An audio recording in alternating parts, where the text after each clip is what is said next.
Hey folks, Craig Danger, Final Record Player, back. And today we're talking about 5 turning point records. Records that signaled a massive change in the career of the artist here and of course, these are all must-have records. Ooh!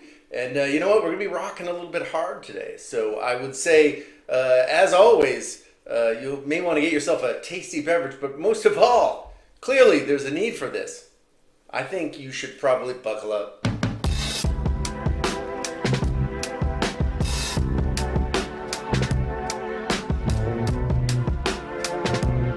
And we're back. So let's just go ahead and talk about 5 records. And you know what? If you stick around to the end, there may even be a bonus. I'm not trying to foreshadow anything. It could be a bonus. At the end, bonus artist, bonus record, bonus good times here with Craig Danger, the vinyl record player. Let's start out with how about Highway to Hell from 1979. acdc. Now, am I a monster acdc fan? I would say no. But I would say I am a fan of this record. This is a great record. This kind of signified, I think, basically kind of finally a real push. Not that they hadn't attempted to rock before, but frankly, up until this point, not a lot was working with acdc, at least in North America. And certainly with the help of Robert Mutt Lang, this ended up actually being a fairly sizable record. During the recording of this, as an example, Atlantic, not very happy with how well acdc had done so far in North America, which was Butt Kiss. And they were under the impression this one would do the same. But because of, again, Robert Mutt Lang kind of on the team there, this record kind of has a much more, I would say, it's a smoother acdc, while also containing, obviously, some just fantastic singing from Bon Scott. Mutt Lang, obviously, big mentor to the band on this particular record. Obviously, Angus Young, one of the stories about this record was that actually Mutt Lang actually taught Angus Young the solos note by note, which, obviously the rest of the band was like, okay, this guy isn't just here to get a 5% credit and walk. And you can really tell, I was once a keen listener of the Def Leppard, and certainly you can tell there's that sort of backing vocal style, that multi-tracked vibe that Mutt Lang puts on basically all his records. I mean, this guy is a massive producer, and he does apply sort of an early version of that to this record. Fantastic. I mean, obviously, that title track, which, by the way, was almost lost to time, as a matter of fact. The cassette that they recorded a demo of Highway to Hell on, actually, one of the bands, one of their sons, just took the tape and just unraveled it all out. So it's just a big pile of tape. If you're from the cassette era, you know exactly what that can mean. Fortunately, Bon Scott managed to get the tape and kind of ravel it back up, and we've got that killer title track, which is clearly, it's the best on this particular album. But then you got Girls Got Rhythm, Walk All Over You, If You Want Blood, You've Got It. This whole album is pretty much all killer, no filler. And again, this is coming from a non-acdc fan. So I would say, as a non-acdc fan, if you're a non-acdc fan and you're like, oh, I kind of would like to hear something that might get me in, this has got to be it. This is a great record. Cover to cover, really, really fun. Again, acdc is, I'm going to say the sound is fairly basic, but it is rock and roll, and it is fantastic. My favorite acdc song, of course, would be Jailbreak 74, which I still think is, fantastic. They used to show that back in the day on the old Canadian Much Music, as it was a weirdly long video with like the actual jailbreak, and it was clear they filmed it for $3. But, great video. But nonetheless, I would say Highway to Hell, close second. TNT is a good one too. But again, this album is definitely worth a pickup. I don't know, I've had this album for years and years and years. I imagine it's probably expensive now. But again, there's a shot on the back. But whatever. acdc, Highway to Hell. This, of course, what's the turning point on this one? Well, again, Mutt Lang sort of seizes the reins on this one. But of course, Bon Scott would die not long after this. So the turning point really was just when their success was starting to happen in the United States. Bon Scott, of course, died in an alcohol-related accident, and I'm not sure if I think it was something about choking on his own vomit. Heavy drinking, not good. So Bon Scott dies. Then, of course, you start up the Brian Johnson era.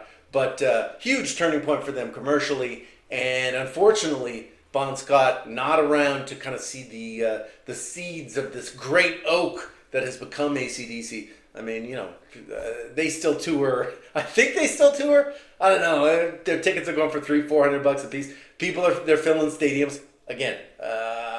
Hey, I can't explain it, but this is an incredible turning point record. And ACDC Highway to Hell, I would call it a must-have, without a doubt. And thanks again for tuning in to the old Craig Dangy channel. Don't forget to like, subscribe. Likes help a lot. People end up seeing the video. Subscribe. Hey, why wouldn't you want to subscribe? Why wouldn't you want to hit the bell and click the bit that says all so that you could get all the Craig Danger? These are so many questions that need answers. But at any rate, again, I would ask you, what would you say is a great turning point record? You know, maybe an artist beforehand is really struggling, they're not selling anything, and then boom, a record takes them to the stratosphere. Let me know in the comments. Always interested in what the viewer has to say.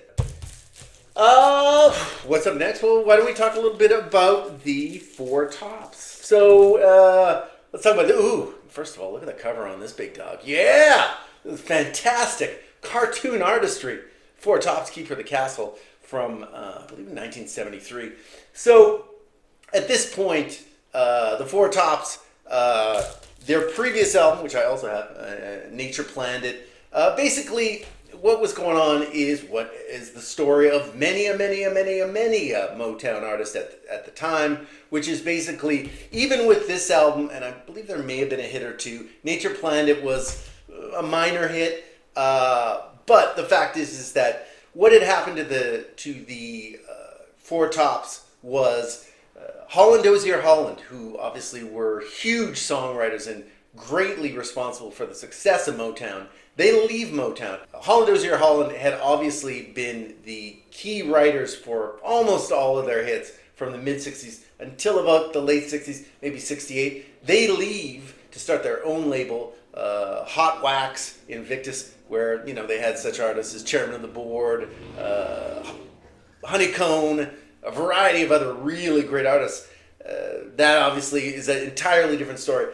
But Four Tops, unfortunately, left in kind of a bind because their key writers and producers suddenly gone. So what happens is the Temptations are really big at that point. The Supremes are kind of steadily going downhill. And obviously Diana Ross becomes a new thing. Jackson 5 becomes a new thing. Marvin Gaye had released What's Going On, Monster.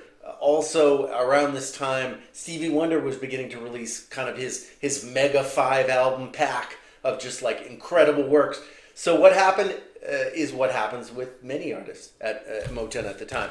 This album, and actually a couple albums before, Nature Planned It is a great album, but what happens is of course, Motown is like, oh, we'll just give them some whatever kind of producers and some whatever writers, meaning they just didn't have great material.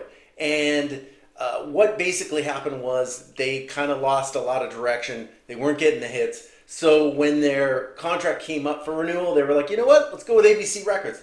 ABC Records in 73 puts out this Keeper of the Castle, which, first off, fantastic. Fantastic illustration.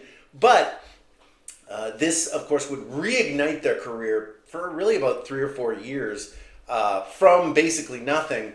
Where the producers basically came in and said, oh, we're going to change your sound a little bit to sort of a West Coast sound. We're going to record the vocals much more raw. And how about Ain't No Woman But the One I Got? Fantastic hit. Monster hit for them. Their biggest hit probably for about 5 years at that point.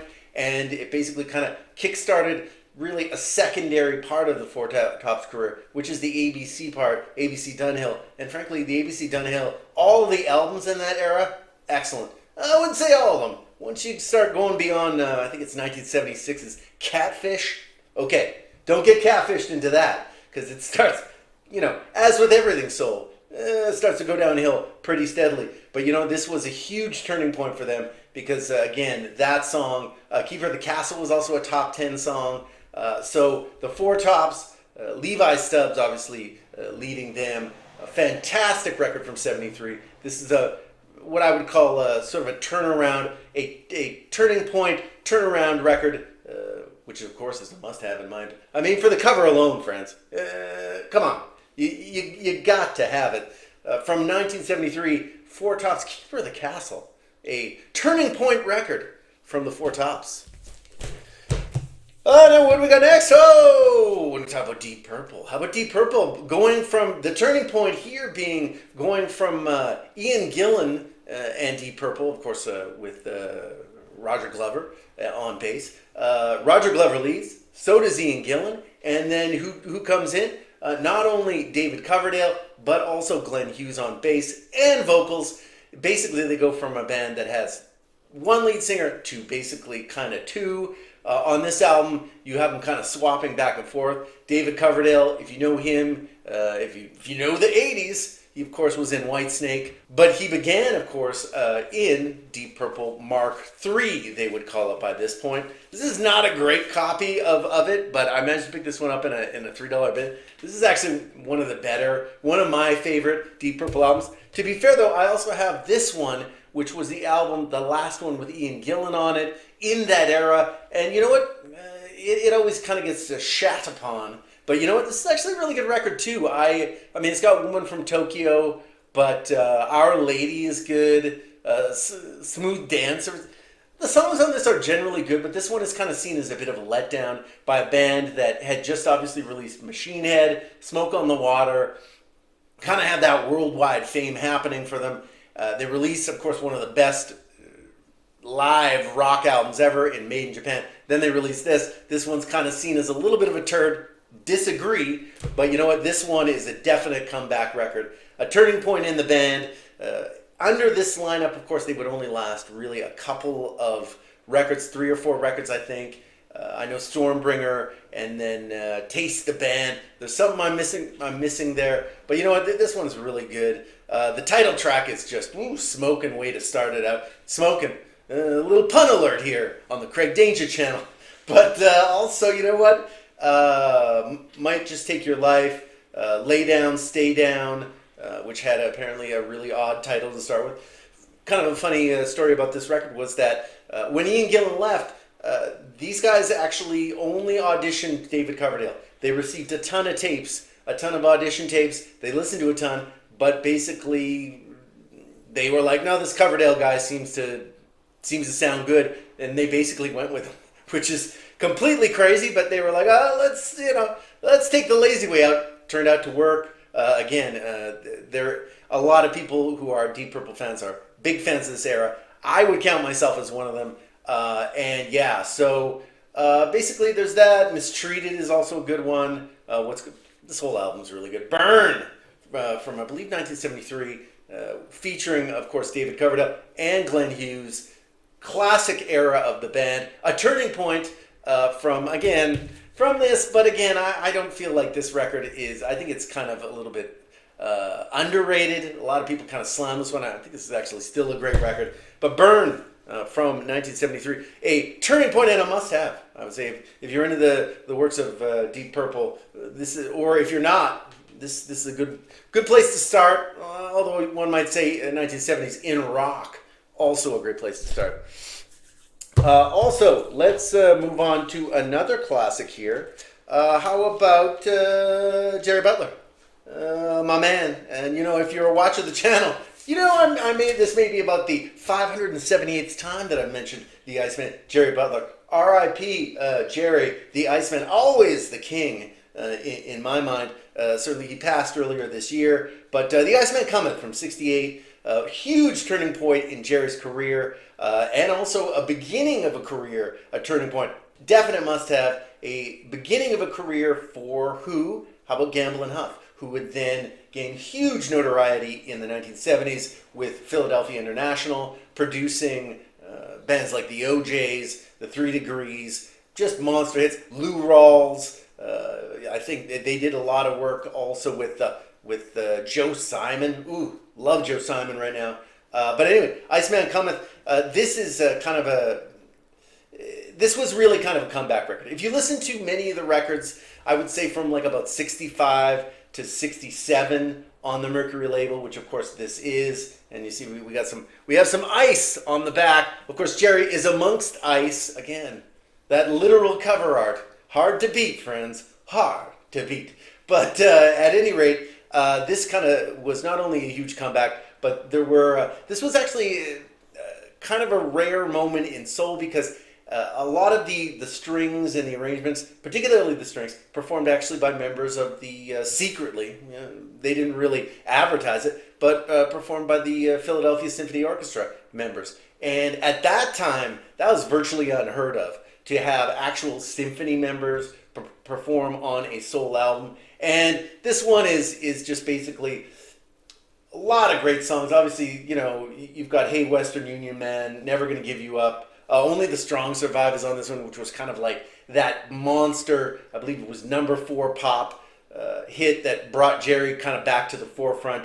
And everyone was like, oh, who's this Jerry Butler guy? Well, everyone kind of knew by that point. He had obviously done the television show Soul on the PBS network. But if you weren't a watcher of that, you definitely heard this particular classic. But not only that, apparently like most of these songs were kind of composed with Jerry, Gamble, and Huff in kind of a conversational way. Apparently they were just sort of rapping and talking, and they ended up just kind of pulling all these songs together out of kind of what was just like a giant session.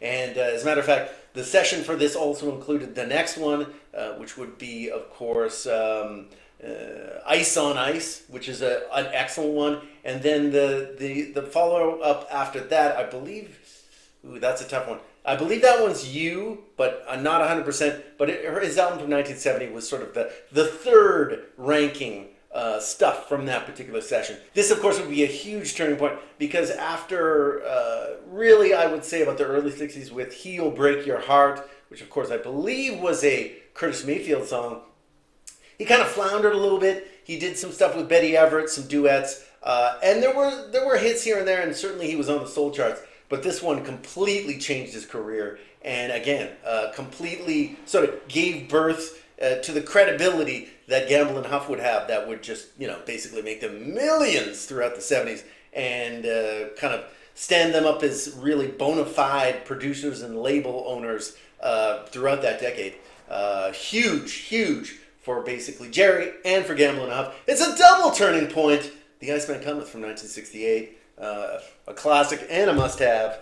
How about this one? Woo! Blondie, Parallel Lines. Don't get to talk about this record very much. Don't get to listen to this one. Listen to it today. Classic. Really good stuff. Apparently this one was just an absolute dog to make. Apparently the lead guitarist, Chris Stein, apparently he could not, play his lines correctly because he was too stoned all the time. Apparently the drummer couldn't keep a beat. The producer of this one, who of course was Mike Chapman. Mike Chapman was like, these guys are just an absolute garbage hole of death. But you know what? I'm convinced I can do something with this band. I can do something with this band.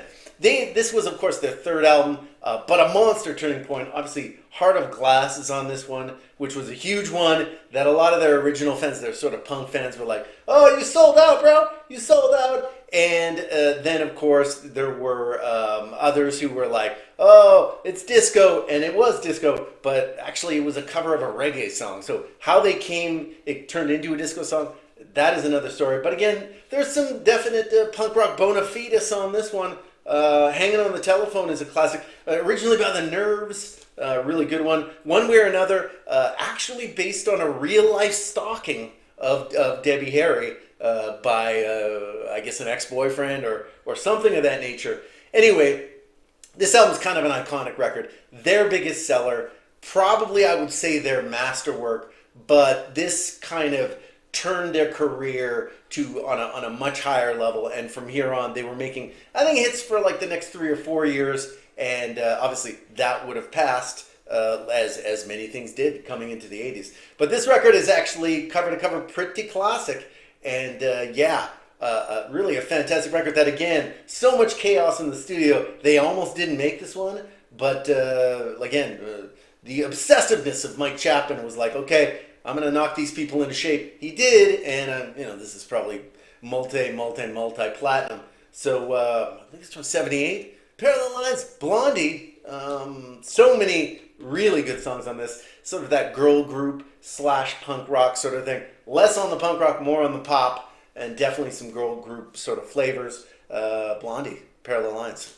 A turning point record, and also a definite must-have. And let's also talk about a bonus here. Why not do a little bonus here? Talk about a little bit of Billy Preston. I wrote a simple song. This one's on A&M, probably about from '71. Ooh, look at this. Nice little gatefold going on. Dancing Billy, as they never called him. I'm not sure where that came from.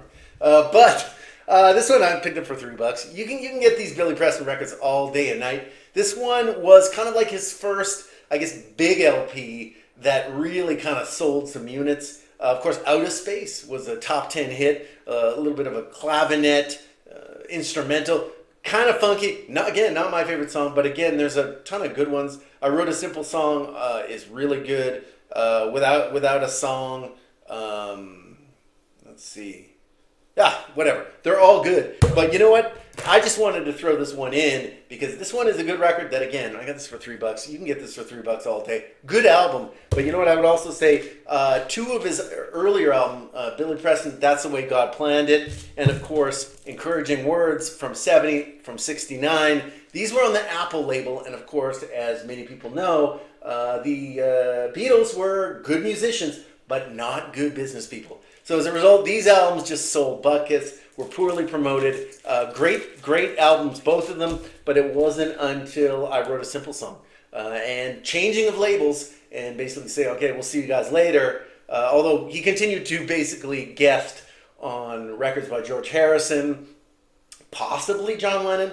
That I don't 100% know, but I know him and George Harrison played together for almost ever. But I Wrote a Simple Song from '71, sort of Billy Preston's real turning point. He had done a bunch of instrumental sort of things like keyboard stuff in the '60s, but it wasn't really until he signed with the Beatles that he got full on into who he would become. And again, I Wrote a Simple Song. Ooh, good album, but do not, of course, sleep on the first two albums, which are also very classic. So thank you for sticking around to the end here, catching the bonus. Obviously, if you're still here, like, subscribe. If you hit subscribe, hit the bell, hit all, and you will see everything that Craig Danger has to provide, which I guess, is maybe something you might want to see. Again, I don't know. But at any rate, I'm just going to go ahead now, and I'm going to see you on the next one.